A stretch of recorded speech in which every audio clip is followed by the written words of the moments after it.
There are many drivers for change.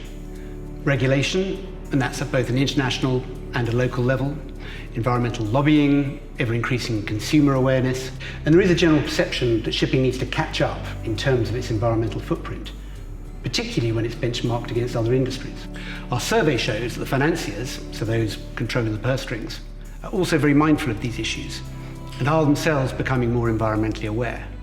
And at the other end of the value chain, sustainability is now often part of a charterer's process when selecting tonnage. These factors have already given rise to sector initiatives such as the Poseidon Principles and the Sea Cargo Charter, and these in turn loop back to apply even greater pressure to the industry as a whole.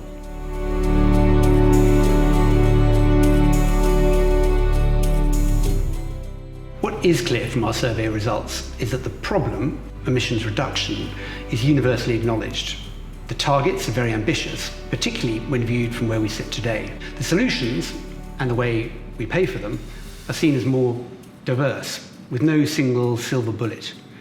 But there are common themes in the form of improved performance technologies, ship design, tech solutions, and of course alternative fuels such as LNG, LPG, and biofuels, with others such as hydrogen and clean ammonia joining the mix in the longer term. The survey also indicates that commercialising these solutions is going to be very costly, with a big question mark hanging over who is going to pick up the tab.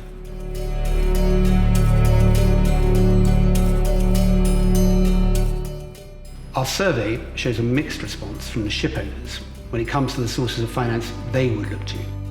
There's acknowledgement from both ship owners and financiers alike that commercially it's hard to see where any first mover advantage comes from.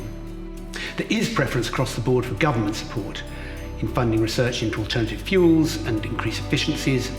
That said, public funding for shipping has always been a challenge given the global nature of the industry. One thing on which the survey was clear is that the answer is not clear. The sources of funding could well end up being as diverse as the survey responses themselves.